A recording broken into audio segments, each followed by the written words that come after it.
You can own a man's land, the widow said, her voice quiet as dust, but you'll never own what he buried in it.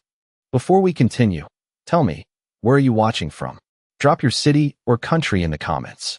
And if you believe in justice that rides silent, hit like and follow. Now, back to the story. Ethan Caldwell stood with the morning sun cutting across his shoulders, the smell of dry grass and horse leather hanging in the air, watching a stranger kneel in the middle of his land like she belonged there. He had bought every acre stretching past the old creek bend, paid in gold and signatures in silence, built fences that ran straight as law across miles of dust, and yet this woman, dressed in black worn thin at the elbows, didn't look like she saw any of it as his. She didn't even look at him at first, just at the ground, fingers brushing the soil as if it could answer something only she could ask. Ethan cleared his throat, slow and deliberate, the kind of sound that usually made men straighten up and step back. But she didn't move. The wind dragged across the plains, carrying grit that scraped against his boots, and still she stayed there, small against the open land but unmoving like a marker that had always been there. You're trespassing, Ethan said, his voice low, steady, the kind of voice that had closed deals and ended arguments without needing to rise. That's when she looked up, and there was no fear in her eyes, no apology either, just a tired kind of knowing that made something tighten in his chest before he understood why. Then you should tell me, she said, rising slowly to her feet, what exactly it is you think you own. Ethan frowned, not at the words, but at the way she said them, like she wasn't questioning him, like she was measuring him. He glanced past her to the long line of fencing cutting across the horizon, posts driven deep, rails solid, everything in its place the way he had ordered it to be. This land had taken years to build, years of buying out small claims, settling disputes, pushing boundaries inch by inch until there was nothing left around him but open space and silence. That silence had been the point. No voices, no neighbors, no reminders of anything he had left behind. And yet here she stood, breaking it without raising her voice. Name's Ethan Caldwell, he said, not because she asked, but because something in him felt the need to state it, like a line drawn in the dirt. This is my property. She gave a small nod, like she'd heard the name before, like it meant something different to her than it did to him. Clara Whitmore, she replied, and her hand moved again, brushing against the dry earth at her feet. This used to be ours. The words settled between them, not loud, not dramatic, just there, heavy in a way that didn't need force. Ethan felt the weight of it without knowing why, felt something shift in the quiet he had built so carefully, like a crack forming where there had never been one before. He looked down at the ground she touched, the same ground he had walked 100 times without a second thought, and for the first time, it didn't feel as simple as ownership anymore. It felt like a question he hadn't meant to ask, and wasn't sure he wanted answered. Clara did not step back when he looked at her that way. She only brushed the dust from her palms and let them rest at her sides, steady, like she had been standing there long before he arrived and would still be there after he left. Ethan studied her closer now, noticing the small details he usually ignored, the frayed hem of her dress, the sun-worn lines at the corners of her eyes, the way her boots were caked with miles of road that did not belong to his land, and yet she stood as if every inch beneath her feet remembered her name. There was a house, she said quietly, turning her gaze toward the far end of the field where nothing stood now but dry grass and a leaning post. Just past that rise, maybe 200 yards from here, white boards, small porch, a swing that never hung straight. And she paused, not because she forgot, but because she remembered too much. Ethan followed her eyes, squinting against the light, trying to picture it, but all he saw was emptiness he had always taken as proof that nothing had ever been there worth keeping. No house there when I bought it, he replied, firm, as if saying it would make it true beyond question. Clara gave a faint nod, like she expected that answer, like she had already heard it before in different voices, different places. No, she said, there would not be any more. And something in the way she said any more made the word feel longer than it should. The wind picked up again, sliding through the fence rails behind Ethan, making them creak in a slow rhythm that sounded almost like breath. And for a moment, neither of them spoke. Ethan shifted his weight, the leather of his gun belt pressing against his side, a familiar anchor in a moment that felt less certain than he liked. "If you had a claim," he said finally, choosing each word carefully, "it would have been in the papers, in the records. Everything I own is signed and sealed proper." He had said those words before, to men who argued, to families who hesitated, to himself on nights when the silence felt too wide, and they had always been enough. Clara looked at him then, really looked, and there was no anger in her eyes, only something softer and far more difficult to face. "We did not know how to read the papers," she said, simple, without shame. "My husband trusted a man who said it would help us keep the land through the winter, said it was just a formality, something to hold us over until spring." She let out a slow breath, watching it disappear into the dry air. "By the time we understood, the name on the land was not ours anymore." Ethan felt a small tightening in his chest again, sharper this time, like a thread pulling somewhere he could not reach. He had heard stories like that before, rumors passed through towns, men talking low over whiskey about deals gone wrong, about land slipping through fingers too worn to hold it. But those stories had always been distant, part of the cost of doing business, not something that stood in front of him with dust on its hands. "You should have gone to the courthouse," he said. Though even as he spoke, the words felt thin, like something learned rather than believed. Clara gave a slight shake of her head, a motion so small it almost disappeared in the light. "We did not belong in places like that," she answered, and there was no bitterness, just truth laid bare.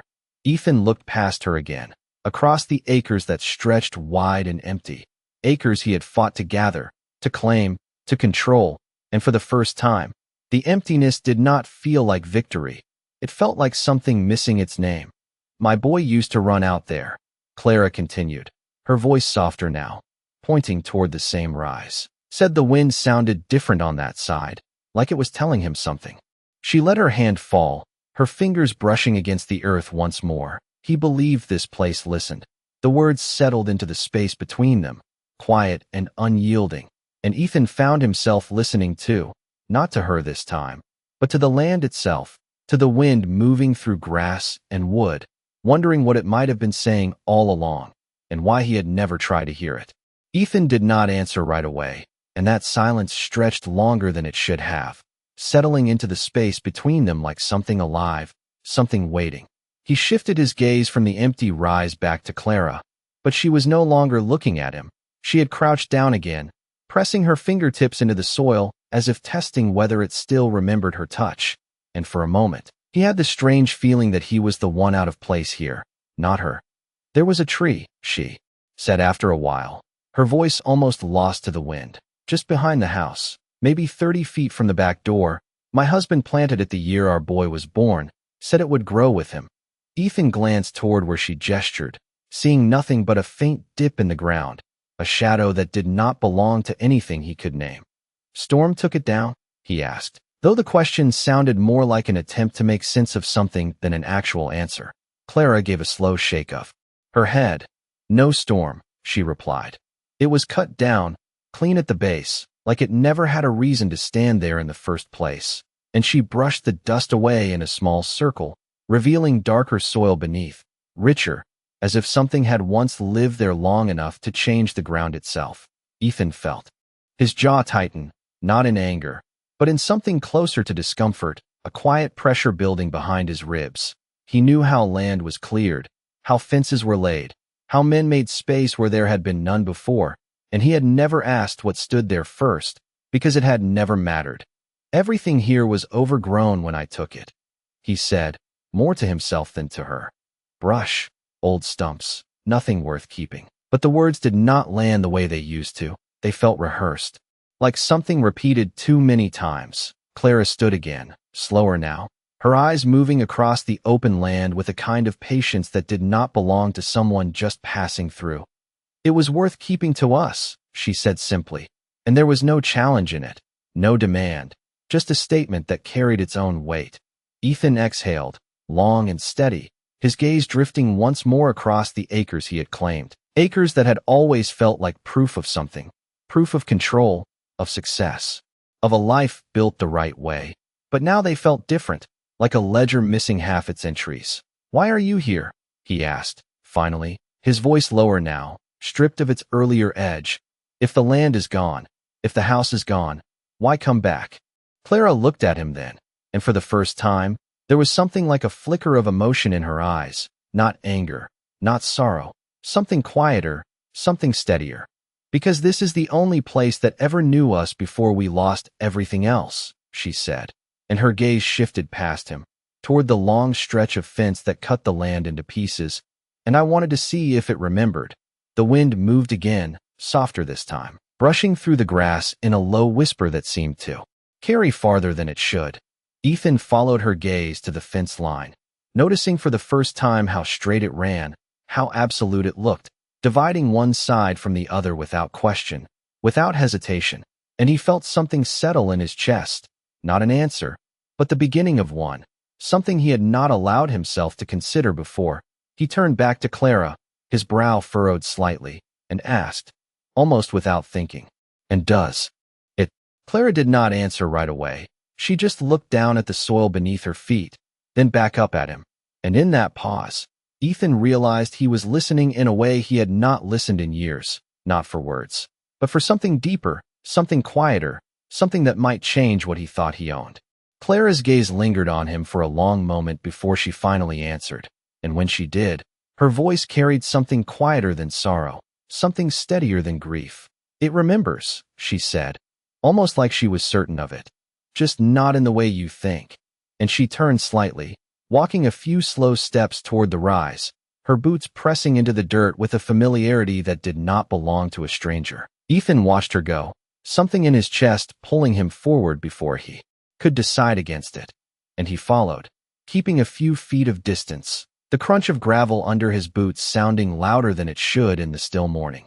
They stopped near the shallow dip where she had pointed before, the place where nothing stood, and yet it felt marked, like a space that had once held weight.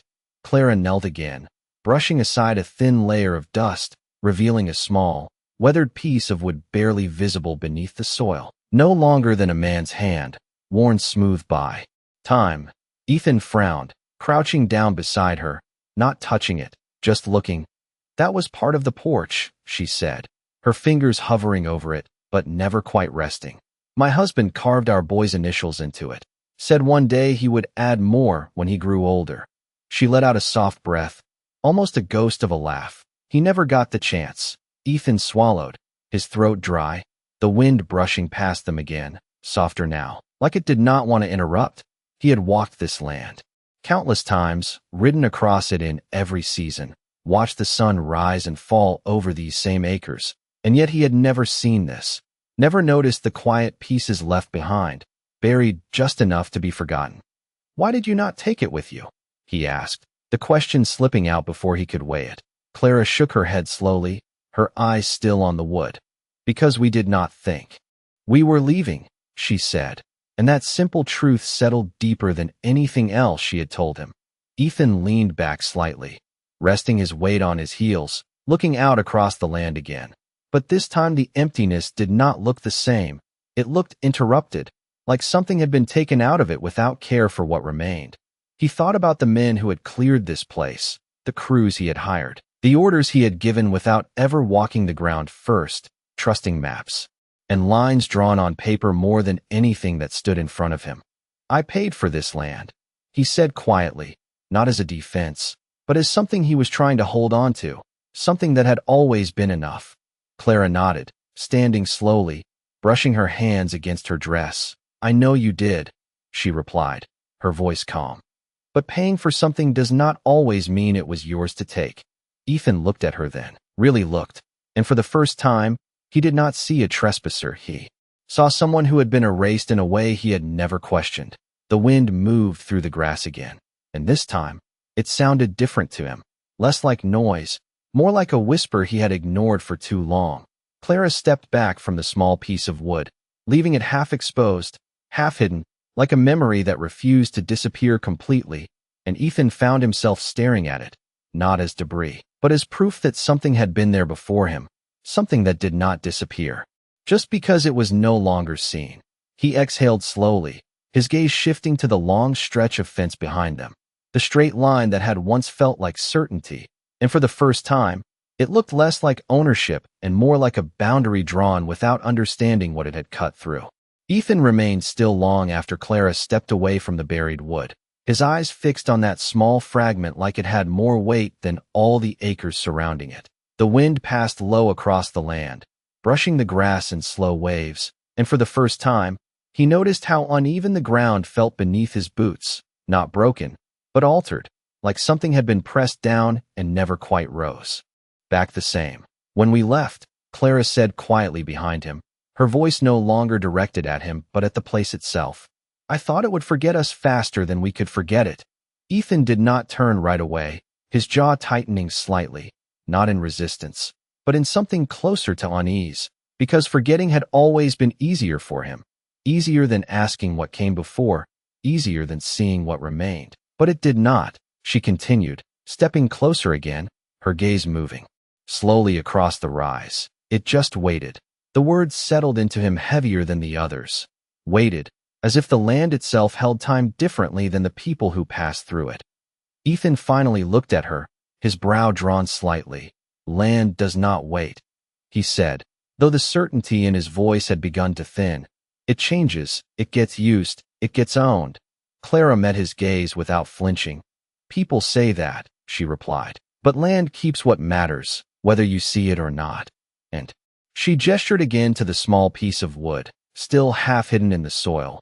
You just did not look long enough. Ethan exhaled slowly, his hand resting against his belt, fingers brushing the worn leather like it might steady him, but it did not. He thought about the contracts, the signatures, the men who had come and gone with offers and warnings, the long nights spent calculating acres and value. Every decision built on numbers that had always made sense, numbers that had never once asked. What stood on the land before it was measured? Your husband, he said after a moment, his voice quieter now. He signed something, you said. Clara nodded once, her eyes lowering briefly. He trusted a man who spoke like he knew more than we did, she said. And maybe he did, just not in the way we needed. Ethan looked down again at the soil, at the faint outline where something had once been fixed in place, and he felt a shift inside him, not sudden, not sharp, but steady, like something settling into a new position. I have seen men lose land before, he said, more to himself now. Thought it was always their doing. Bad luck, poor judgment. Clara did not interrupt, did not argue. She simply listened, and that silence gave his words more weight than he expected. Never thought about what it looked like from the other side, he added, his gaze drifting again toward the fence line stretching far behind them, straight and certain, dividing everything cleanly. Clara followed his gaze, her expression unchanged. There is no other side when you lose something like this, she said. There is only what you remember and what you cannot return to. The wind picked up again, carrying a dry whisper across the land, and Ethan felt it differently now, not as background noise, but as something layered, something carrying more than just air. He took a slow step back, his eyes still on the ground where the wood lay, and for the first time, the land did not feel entirely his, not in the way he had always believed. It felt shared with something unseen, something that had been there before him and had not fully left. Clara stepped away from the spot, giving it space, like she understood. It did not belong to either of them anymore, and Ethan watched her, realizing that she had not come to take anything back, not in the way he understood ownership. She had come to show him what he had never thought to see, and that realization settled deeper than anything else she had said, because it left him with a question he could not ignore, not about the land, but about himself. Ethan did not move right away, and that stillness said more than anything he could have answered. His eyes drifting once more across the land that had always felt settled in his hands, but now seemed to shift with every breath of wind. Clara had stepped a few feet away, giving him space, not out of fear, but out of something like understanding, as if she knew that whatever he was beginning to see could not be rushed. The fence line stood behind them, straight and certain, cutting through the horizon with the kind of authority Ethan had once respected without question, but now it looked different, not wrong, just incomplete, like it marked ownership without ever acknowledging what it divided. When did you last walk this part of your land? Clara asked softly, not turning to him, her gaze still set on the distant rise. Ethan hesitated, the question catching him off guard, not because it was difficult, but because it was simple in a way he had overlooked. I have ridden through it, he replied, after a moment. Checked the boundaries, the water lines, the grazing. Clara nodded slightly, as if she expected that answer. That is not the same as walking, she said, and the quiet certainty in her voice left no room for argument. Ethan looked down at his boots. Dust gathered thick along the leather, and for the first time, he could not remember the last time he had crossed this ground without a purpose tied to ownership, without measuring, without planning what it would become. The wind moved again, slower now, carrying the faint scent of dry earth and something older, something that did not belong to him no matter how many papers said otherwise. Clara took a few steps forward, her pace unhurried, and Ethan followed without thinking, the distance between them closing as they moved toward the rise together. Each step felt different now, heavier in a way that had nothing to do with the ground itself, but with the awareness that settled deeper with every inch. When they reached the top, Clara stopped, looking out over the stretch of land that dipped gently toward the creek, the same land Ethan had seen 100 times without noticing anything beyond its value. He used to stand here, she said quietly. My boy said this was the place where everything looked bigger than it was, where he could see further than he thought possible. She let out a slow breath, her shoulders rising and falling in a steady rhythm. He believed that if you stood still long enough, the land would show you what it remembered. Ethan stood beside her, his eyes tracing the same horizon, but now it felt layered, not just distance and light, but something beneath it, something that did not fade with time. And did it? He asked, his voice lower than before, not demanding, not dismissing, just asking. Clara turned her head slightly, just enough to glance at him. Not right away, she said. But he never stopped listening. The words settled between them, quiet and unshaken, and Ethan felt something shift again, not outside, but within, like a door opening to a room he had never entered. He looked down the slope, imagining a boy standing where he now stood, not seeing land to own, but something to belong to, something that spoke without needing words. The fence line in the distance no longer looked like an end, but like a question, something drawn without understanding what it cut across. Ethan took a slow breath, deeper than the ones before, and for the first time, he did not feel like the land was something he controlled, but something he had interrupted without knowing. Clara stepped forward again, beginning to walk down the slope, and this time Ethan did not hesitate. He followed, not because he owned the land beneath them, but because he needed to understand what it had been before he ever called it his. They moved down the slope slowly, each step quieter than the last, the kind of silence that does not come from emptiness, but from something being noticed for the first time. The grass brushed against their legs, dry and whispering, and Ethan found himself listening to it, not as background, but as something layered, like it carried fragments of voices he had never stopped to hear. Clara walked a few steps ahead, her pace steady, familiar, as if the ground still knew her weight, and when she stopped near the edge of the old creek bed, Ethan saw it before she said anything, a shallow line cutting through the earth, almost invisible unless you knew where to look. The water used to run here, she said softly, her eyes tracing the path of what was no longer there. Not deep, maybe a foot at most, but enough for him to follow with his hands, said it felt like the land was breathing. Ethan stepped closer, crouching down, running his fingers along the dry channel, feeling the fine dust shift beneath his touch, and for a moment, he imagined water there, moving slow and steady, shaping the land without ever claiming it. I had the creek redirected, he said after a pause, his voice lower now, almost reluctant. The surveyor said it would make the grazing better, more even, less waste. Clara nodded, not in agreement, but in recognition, like she had expected. That answer long before he spoke it. It made sense to you, she said, not accusing, just stating what was already clear.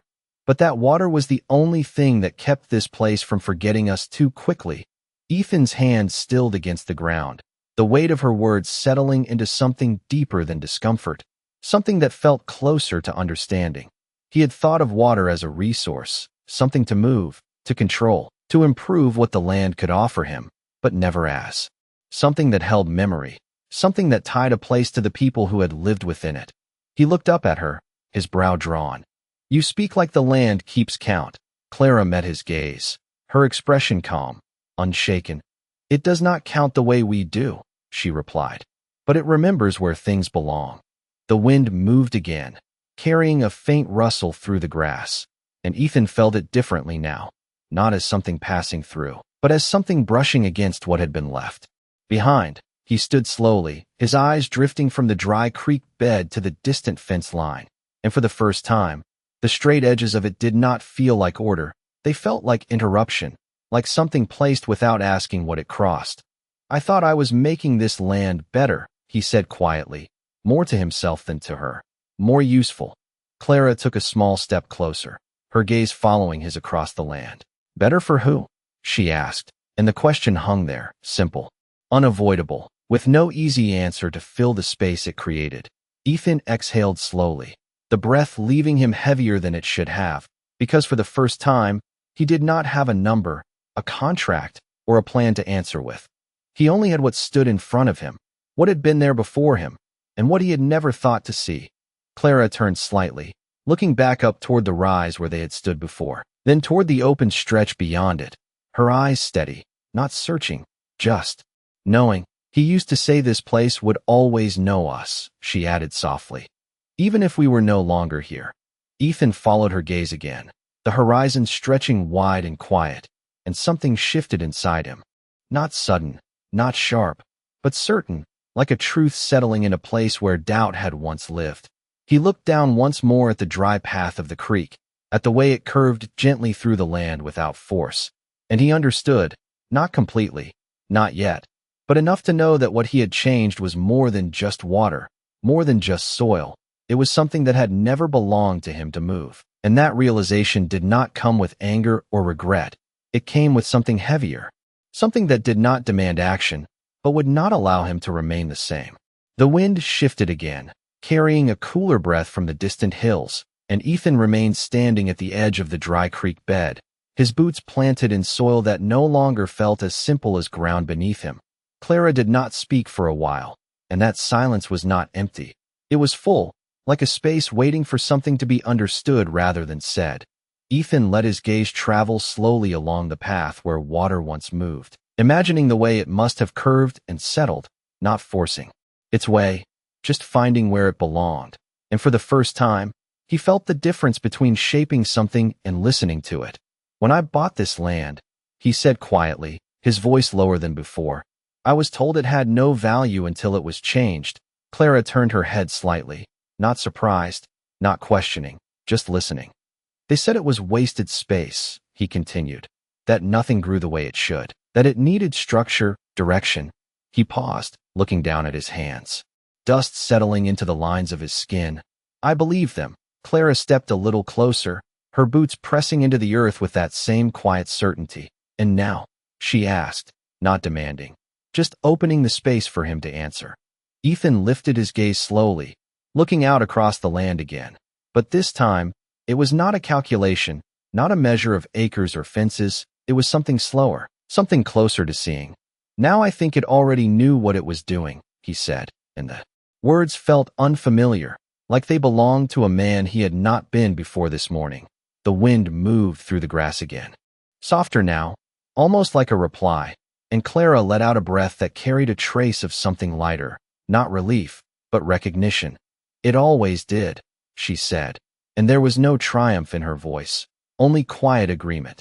Ethan turned slightly, his eyes drifting toward the fence line once more, the straight edges now standing against everything he was beginning to understand, and for the first time, he wondered not what the land had gained from his changes, but what it had lost, that fence. Clara said gently, following his gaze, it runs right through where the porch used to be. Ethan felt something tighten in his chest again, sharper now, not from resistance, but from clarity. He pictured it, the small piece of wood they had uncovered, the house that once stood, the tree that had grown beside it, and then the fence cutting through it all, clean and certain, as if none of it had ever mattered. I did not know, he said, the words coming slower, heavier, because they were no longer enough to shield him from what he was seeing. Clara nodded once, her expression unchanged. No, she replied. You did not. And there was no blame in it, just truth, steady and unavoidable. Ethan took a slow step forward, his boots pressing into the dry path of the creek. Then another, his movement no longer guided by habit, but by something else, something quieter, something he had not listened to before. He reached the point where the land dipped slightly, where the soil felt different beneath his feet, and he stopped, looking down, as if expecting to see more than dust and time. The wind passed again, brushing lightly against him, and for a moment, he stood still, not thinking, not measuring, just standing, letting the land settle around him in a way it never had before. Clara remained a few steps behind, watching, not guiding, not pushing, because whatever he needed to see, he had to find it himself. Ethan closed his eyes briefly, the sound of the wind and the quiet stretch of land filling the space where his thoughts had always been louder. And when he opened them again, something had shifted, not in the land, but in him, subtle, but certain, like the beginning of a choice he could no longer ignore. The silence after Ethan opened his eyes did not feel the same as before. It was no longer empty space stretching across his land. It was something filled with presence, something that did not demand attention but waited for it. He stood there, the dry creek bed beneath him, the wind brushing past his coat, and for the first time in years, he did not feel the need to move right away, did not feel the urge to return to the house, to the ledgers, to the order he had built. Clara watched him from a few steps back, her posture relaxed, not expecting anything, not asking for anything, and that made the moment heavier than if she had demanded an answer.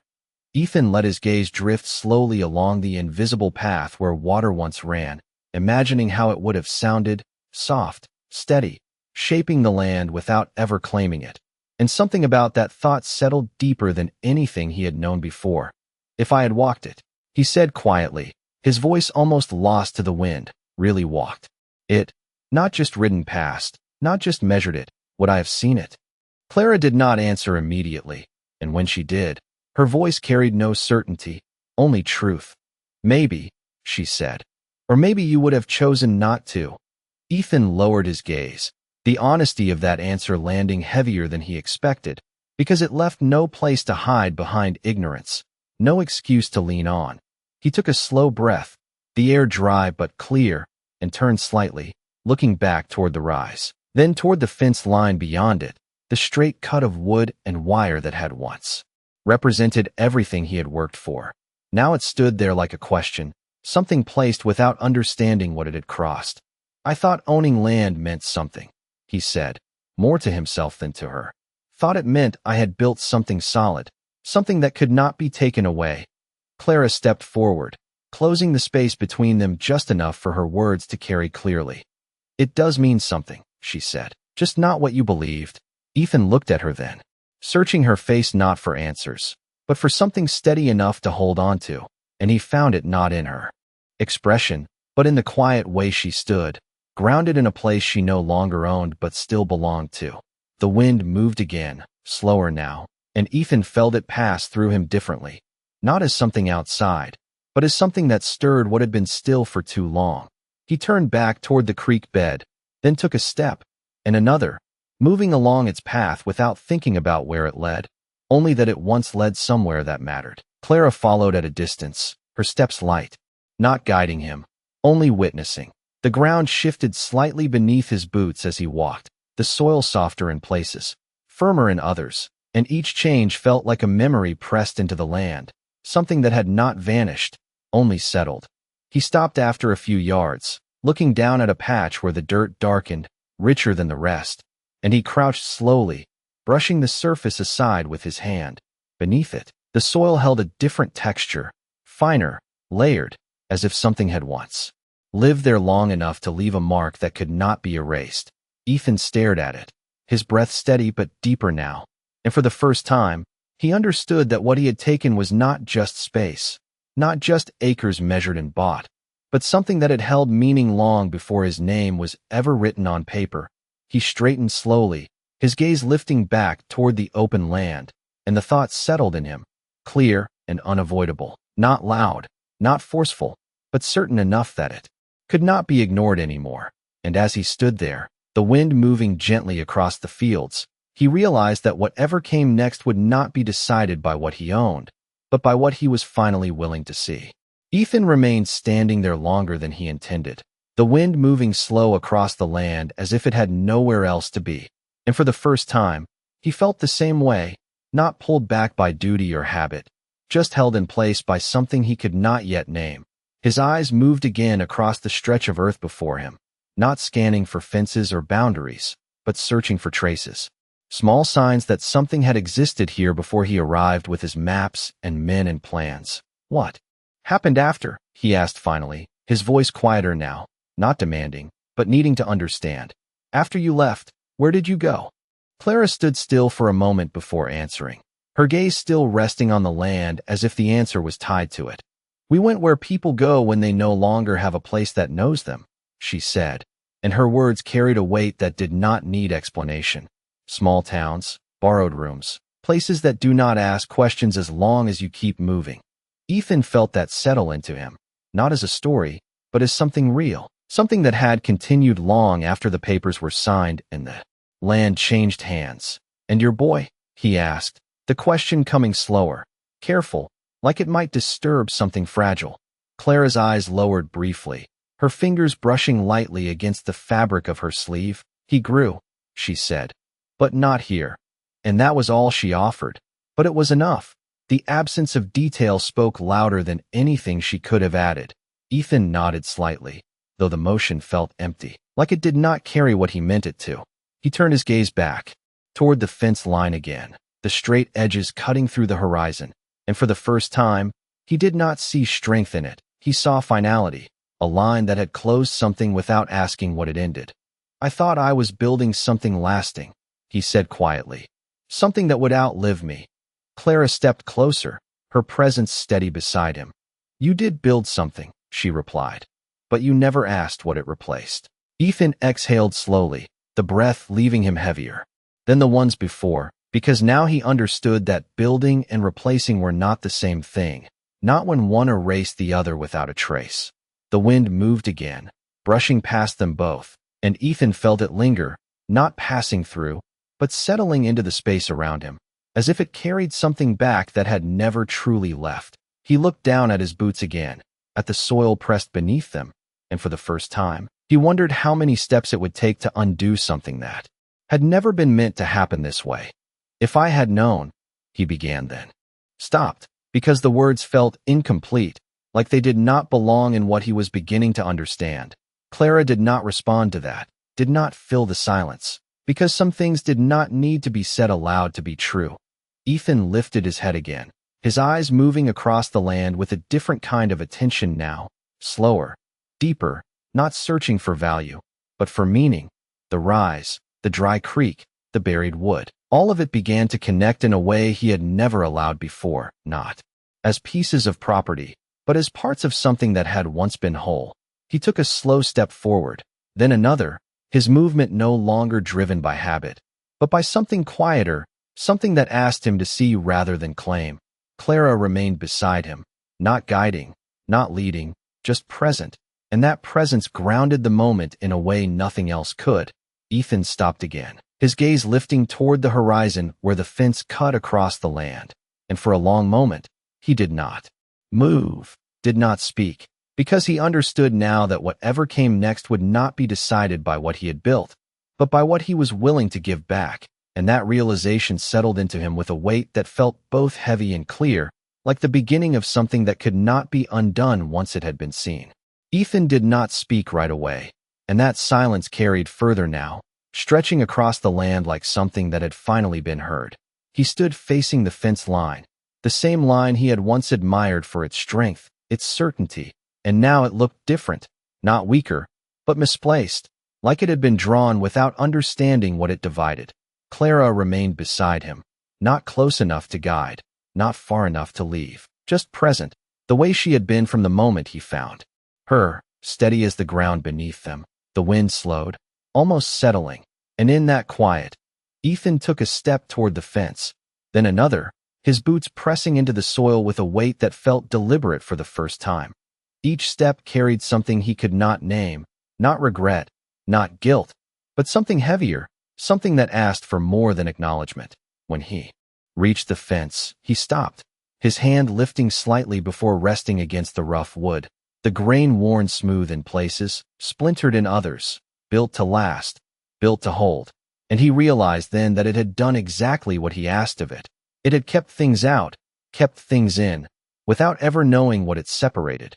Clara watched him quietly, her eyes following the line of his hand as it traced along the post. And for a moment, neither of them spoke. Ethan let his fingers rest there, feeling the solid weight of something he had ordered into existence, something that had stood without question, and he thought about the porch that once stood where this line now cut through, the tree that had grown, the boy who had run across this land without ever seeing a boundary. "I built this to keep what was mine," he said quietly, his voice lower than before, not certain, not defensive, just honest. Clara's voice came just as soft, just as steady. "And it did," she replied, "but it also kept something else from returning." The words settled into him, not sharp, not sudden, but undeniable, like a truth that had been waiting for him to reach it. Ethan tightened his grip on the wood for a brief moment, then released it, his hand falling back to his side. He stepped back, his eyes moving along the fence, following it as it stretched across the land, straight and unyielding, and for the first time, he did not see control in it. He saw interruption, a line that had been drawn. Without asking what it crossed, the wind picked up again, brushing through the rails, creating a low, hollow sound that echoed just enough to be noticed. And Ethan stood there, listening, not to the fence, but to what lay beyond it, what had always been there, waiting. He turned slightly, looking back at Clara, and there was something different in his expression now, not confusion, not resistance, but clarity settling in where certainty used to be. "You said the land remembers," he said, his voice steady. "Even when we do not." Clara nodded once, her gaze calm. "It does," she answered. "But remembering is not the same as holding on." Ethan looked back at the fence again, the weight of her words, aligning with everything he had begun to see, and for a long moment, he did not move. Then slowly, almost without thinking, he reached for the wire where it met the post, his fingers brushing against it, not pulling, not breaking, just feeling the tension held in place, the quiet force that kept everything exactly where he had decided it should be. He stood there, the wind moving around him, the land stretching beyond him, and something settled deep inside, not loud, not sudden, but certain, enough that it could not be ignored anymore. And as he let his hand fall away from the wire, he understood that whatever he had built here, whatever he had claimed, it was no longer enough to stand where it was, not if he wanted to live with what he had finally come to see. Ethan stood with the fence at his side and the open land stretching beyond it. And for a long moment he did nothing, not because he did not know what to do, but because he understood that what came next could not be undone once it was done. The wind moved gently across the posts, carrying that low, hollow sound again, and this time it did not feel like noise. It felt like a question waiting for an answer he could no longer delay. Clara remained a few steps behind him, her presence steady, not urging him forward, not pulling him back, just there, the way she had always been, allowing the choice to belong entirely to him. Ethan lifted his hand again, not to feel the fence this time, but to hold it, his fingers wrapping around the worn wood, the grain pressing into his palm like something real, something earned, and for a brief moment, he felt the weight of everything he had built, the years, the deals, the decisions that had led him here, and it would have been easier to hold on to it, to leave things as they were, to turn away and let the land remain quiet again. But the quiet was no longer the same. He exhaled slowly, the breath steady but heavy, and without looking back, he spoke, his voice low, almost swallowed by the wind. "Where did the porch stand exactly?" Clara did not hesitate, her voice calm, certain. "Right where this line cuts through," she said, and Ethan closed his eyes for a brief moment, not in doubt, but in acceptance, because he already knew. He opened them again and stepped closer to the post, his hands moving with a kind of care that had never been part of the way he worked before, and he reached for the wire where it held tight against the wood. The tension was there, firm, resistant, built to hold, built to last, and he paused, not because he could not move it, but because he understood what it meant to do so, The wind shifted again, brushing past him, carrying that same quiet presence, and for the first time, he did not resist it. Slowly, deliberately, he loosened the wire, his movements measured, not rushed, not forced, just steady, like he was following something he could finally hear. The metal gave slightly under his grip, the tension easing, not breaking, just releasing, and the sound it made was small, almost nothing, but it carried further than he expected. Clara did not move, did not speak, but Ethan felt her watching, not with expectation, not with judgment, just with a quiet understanding that this was not about her anymore. He stepped back slightly, the line no longer held as tight as before, a small shift, barely visible against the stretch of land, but enough to change something that had once been fixed. Ethan looked at it, not as something undone, but as something opened, something no longer closing off what had been there before. He turned his head slightly, his gaze drifting across the land, the rise, the dry creek, the place where the porch once stood, and for the first time, it did not feel like something lost. It felt like something that could be remembered differently. "It is not much," he said quietly, more to himself than to Clara, "but it is where I start." The words settled into the air between them, simple, unclaimed, and for the first time since the morning began, Ethan did not feel like he was standing against something. He felt like he was stepping into it, not as an owner, not as a man who had built something, but as someone who was finally willing to see what had always been there waiting. The wire no longer held the same tension, and the space it left was small, no wider than a man's stride, but it changed the way the land breathed. Ethan stood there, looking at that opening, not as a break in something he had built, but as the first place where it no longer stood in the way. The wind passed through it without resistance, carrying dust and quiet, and something else that felt almost like recognition. Clara stepped forward then, not quickly, not hesitant, just steady, her boots pressing into the soil as she approached the gap, and for a moment she paused, her gaze lowering to the ground where the line had once been unbroken. She did not look at Ethan, did not ask permission, because that was never what she came for. She simply stepped through. The movement was small, almost nothing, but it carried a weight that settled across the land like a memory returning to its place. Ethan watched her as she moved a few steps beyond the fence, toward the rise where the porch had once stood, and he did not follow right away. Instead, he turned his head slowly, looking along the fence as it stretched in both directions, long and certain, still standing, still dividing, but no longer absolute. He knew he could leave it as it was, just one opening, one place where the line softened, and for a moment that thought lingered, easy, almost comforting, but it did not hold. He looked back at the gap again, at the way it changed everything without demanding anything, and something settled deeper in him, clearer now than before. He stepped forward, crossing through it himself, the wood and wire no longer something he stood behind, but something he had chosen to move beyond. The ground felt the same beneath his boots, and yet it did not. It felt shared in a way it never had before. Clara had stopped near the rise, her eyes resting on the place where the house once stood, and when Ethan reached her, she did not speak. She did not need to. They stood there together, the open land stretching around them, the fence behind them, no longer the center of what mattered.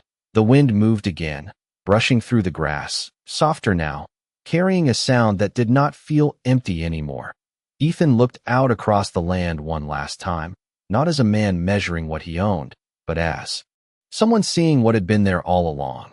And he understood then that nothing he had done could fully return what was lost. Nothing could bring back the years or the moments that had lived here before him. But that was not what this was about.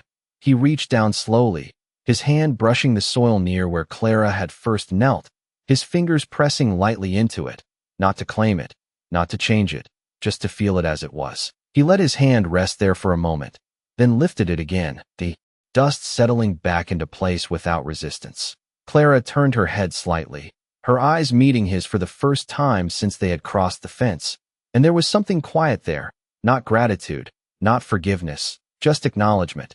Ethan gave a small nod, not to her, but to the moment itself, and then he looked away, his gaze drifting back across the land, no longer searching for lines, no longer counting acres. The fence still stood behind him, the land still stretched wide. Before him, But something had shifted in a way that could not be undone. Out here, nothing announced itself. Nothing declared what was right or wrong. It simply remained, waiting for someone willing to see it. And as the wind moved once more across the open ground, Ethan Caldwell finally understood that what mattered was never what he could hold, but what he was willing to let stand without him.